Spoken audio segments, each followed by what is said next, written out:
So today I'm here to talk with you guys about strategy number 15, which is withholding medical, academic, or any other pertinent information from the targeted parent, as well as keeping the targeted parent's name off of any of those important documents.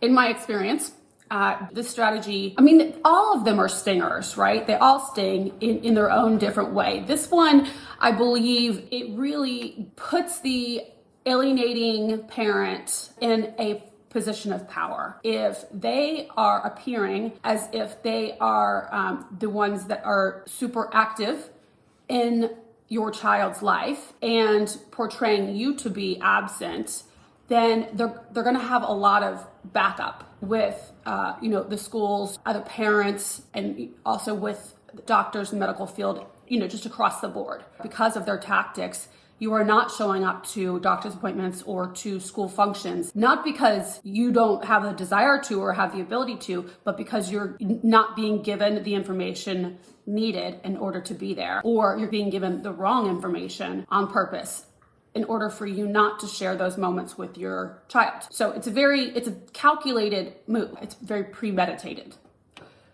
So when my daughter started preschool, the staff there was told that I was not an active participant in my child's life.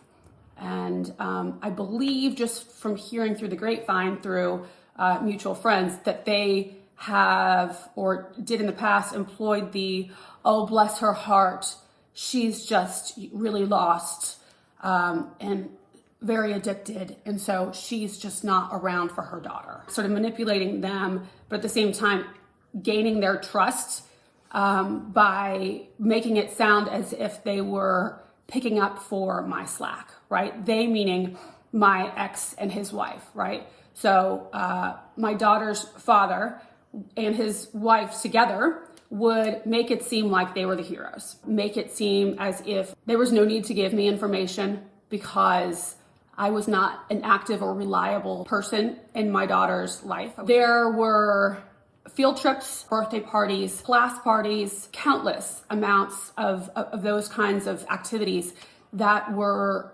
not sent home. Like, each kid gets a folder most of the time in most classes, at least my daughter. The folder would get to me on my days, and it would either be empty or it would only contain the papers and the homework that had been given out that day. Let's say they were given homework on a worksheet on a Monday, and it was due on Thursday. It would be pulled out of my daughter's folder, and I would not have that actual paper in order to help my daughter with it for school for that, for Thursday morning. And making it seem like, so the irresponsible mom, she doesn't do homework with our daughter. Birthday invitations never ever got to me. They were lost in the folders, or just, I was not given the information in order to take my daughter to her friends' birthday parties, unless those invites were sent home on my days. The parents got smart and luckily realized that this was happening and would actually come to me and say, hey, listen, I'm not sure if you have her this time, but here's an invite. I have a feeling you might be missing them. So people sort of got wise about that. Medical information. So I had been bringing my daughter to the same doctor since she was born, and all of a sudden they're bringing her to a different pediatrician, and I had no idea about it. My daughter had a reaction to one of her immunizations at around 6 months.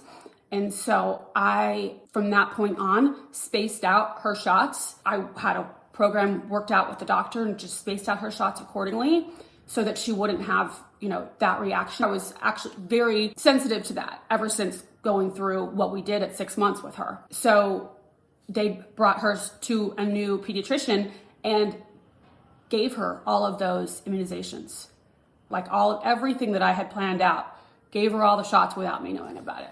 This is why we're in the position we're in right now, is they actually scheduled a plastic surgery, an elective surgery for my daughter when she was 8 years old, without my knowledge. The only reason I ever found out about it was because my name is listed as her mother for that group of doctors.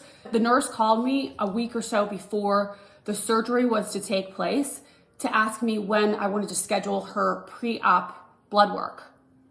And I was like thrown for a loop. Pre-op? I don't understand what you're saying. So I found out by accident that they had scheduled her for this elective surgery. Whew, boy, that one I was livid. And I had a lot of work to do to prepare to go make sure that I ended up stopping the surgery. That was just a nightmare. But it's unbelievable how much they can get away with. I mean, the balls it takes to schedule a surgery for a child without one of their parents' knowledge is just, so there's always been a misunderstanding about who is my daughter's actual mother. And the teachers became wise to what was going on real quick. However, the antics, each year I would put my name in to be class mom, and this was for 3 years in a row. Somehow her stepmother would get it. Now, mind you, her stepmother had a son in the same school. She could have gone and been that class mom, but no, she wanted to be my daughter's class mom. The balls, right? I would call conferences. I called conferences with the teacher. Actually, it was the principal as well, because I wanted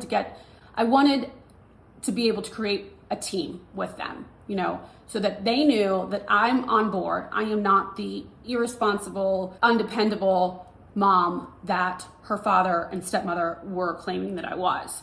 So by creating this little team and talking to them and saying, listen, I'm finding myself not receiving the information that I know I need. And I would love some help from you guys in order to get that. So whatever I need to do to help facilitate getting all the information that is sent home. I know this is a pain in the butt probably because it's an extra step for you guys, but however I can help in order to get the information that I need, I would love that. So this is how you solve this.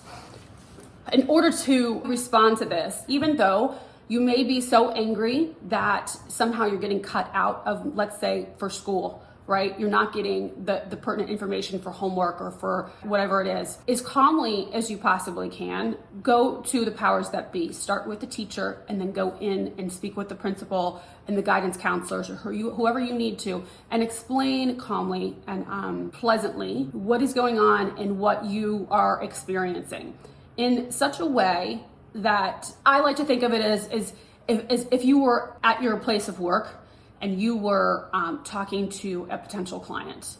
That's how it's best to go into those sorts of conferences with school. So instead of going in there and wanting to commiserate or have them feel sorry for you, it's not the best. The best is basically the lowest drama possible, explain what is going on, saying, this is what's happening, these are the attempts that's happening, what I'm just trying to do with you. I know this is nothing that you can control, but what I'd ask would be is if it's possible, if we could work out a system where I am still receiving all of the pertinent information, all of the homework. Maybe there could be a cubby hole where once a week or twice a week, I can come pick up any of the important news, events, all of that. If I could come pick it up from somewhere, that would be great. Just offer some solutions and just explaining that to them in such a way and coming to them and being honest with them is really going to do you so much good in the long run, because everybody's already probably noticing the elephant in the room, but there's so much tension there, they probably don't know how to bring that up, or nor do they think it's their place. So for you to explain what's going on to them and tell them the challenges that you're facing, it's that guaranteed the teacher and the principal will definitely they will appreciate that. If you're explaining to a teacher that happens to be a mom or a dad, guaranteed you're gonna get their you're gonna get their help, and they are also going to be a lot more compassionate, empathetic with your situation. and seeing that you are trying. So the worst thing that you can do is to ignore it and, act like, we never got that information. We never got the homework. We didn't have this, we didn't have that, because that only keeps you in a victim role. That only keeps you in a place of no power. You've given your power up to the alienator. So as much as you may get frustrated and feel like, I cannot believe that they would do something like this. This is only hurting our kid. Yes, of course, it is only hurting your child. However, it is our responsibility as parents to then figure out what to do next. Be the Boy Scout and try to figure out how you can solve the problem here. So like I said, going into the teacher, going into the principal, going into the guidance counselor and saying, this is what's happening. Is there a way that maybe I can get this information, whether it's these days, you can just get the information emailed to you. And a lot of times that's what's happening anyway. But, for birthday invites or whatever it is, if there's a way that maybe you could have just schedule a once a week, 2-minute update from your kid's teacher, if they're in elementary school or maybe even middle, you could talk to the guidance counselor. So just a once a week, hey, what's up? I want to stay connected. That would be the ideal, right? If you have the time, or even if that's a once a week, just email to check in. So not only do the parents, the guidance counselors, the principal, whatever, see that you are not only active, you're proactive, and you are solution focused, and that you're not about the drama. You really want what's best for your child. And that is to get the information that you need in order to parent your child, right? So that's the way I would say to respond to academics. As far as medical, if you notice that your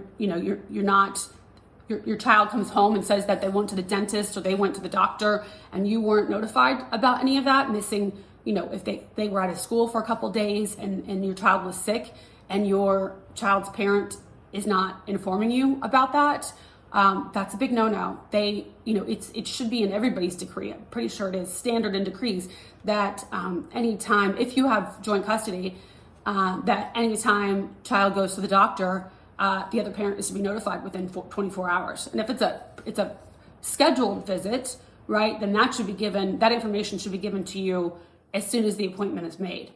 So if you notice, if your child is telling you that they're going to doctors or dentists or whatever appointments and you haven't heard about them, then it's something worth looking into. You call and you schedule a 10-minute with whoever you need to at the doctor's office to explain, hey, listen, this is what's going on. I wanted to speak to you, carve out the time specifically for this conversation so that we are on the same page, and then offer up some solutions, how we can do this, or say, what do you suggest?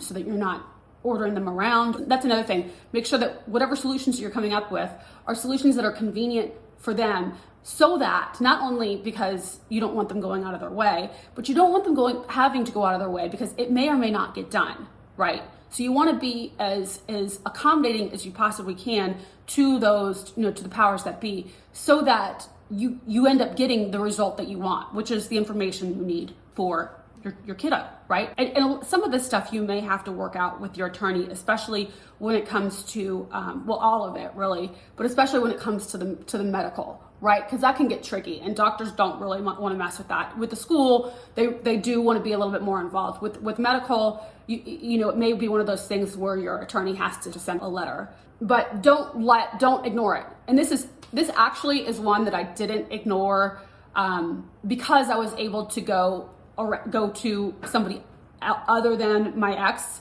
to deal with it, so that I was not victimizing myself by relying on my daughter's father, who was clearly not going to give me any leg to stand on when it came to opportunities to interact with my daughter. So, right, that one's pretty cut and dry. There's not much more to that than what I've said. So you find out the second that you notice that you're missing anything in your child's life that's important. Oh, also this goes for extracurriculars. If your child is in, dance or or karate or whatever it is, and a competition's coming up, or a competition came and went, and you find out after the fact that your child was performing somewhere and you missed it, those kind of things are obviously tip-offs that you're not being given the information that you need. So it's important for you to right then and there, once you hear or know that you've missed something, start to check the other areas of life too. So if you miss a birthday party, or a couple in a row, start checking about, call the teacher and say, hey, have we been turning in homework? Is there stuff that maybe has been missing? Just calling and asking. Same thing at the doctor's office. Call the doctor's office. When was their last appointment? Can I have a list of, a log of all of those appointments that he or she has been to?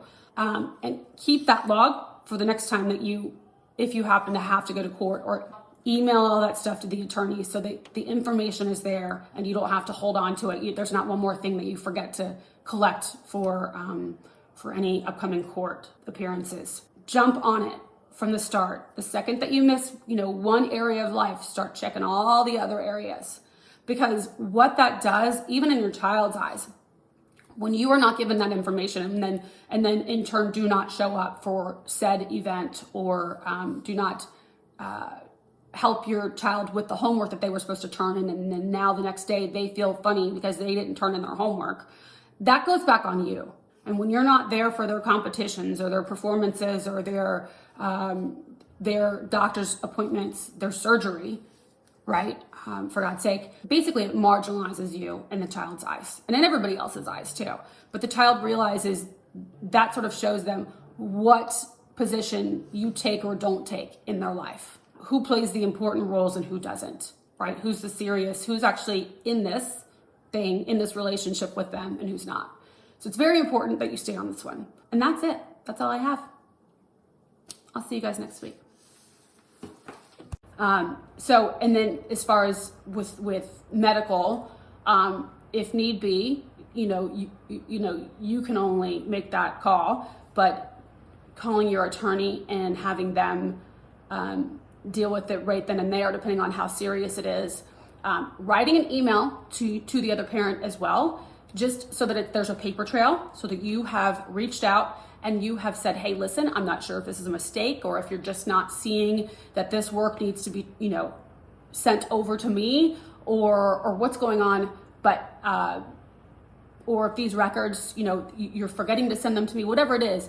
But I need you to know that I'm noticing that I do not have the information I need to parent our child the way I would, you would like to. Thing worth looking into. My daughter's father scheduled a surgery without me knowing. The only reason I found out is because the nurse called a week before this scheduled plastic elective surgery. The nurse called me because I'm listed as mom. That's the one place they missed to actually take my name off of the medical stuff, but I'm listed as mom still in some of the doctors. And so the nurse called me to schedule a time for my daughter's pre-op blood work. And I about lost it. What? Pre-op? So I found out by accident about this secret surgery that they had scheduled for my 8-year-old daughter. So basically what I'm saying with telling you that last one is don't ignore it. Do not ignore it, because you think that you know what could happen or what somebody's capable of, and you really don't, or we don't. It's unbelievable. So you save yourself the trouble in the long run of going to each place and having the conference with them, having a meeting with everybody and letting them know what's going on so that you can get the information that you need.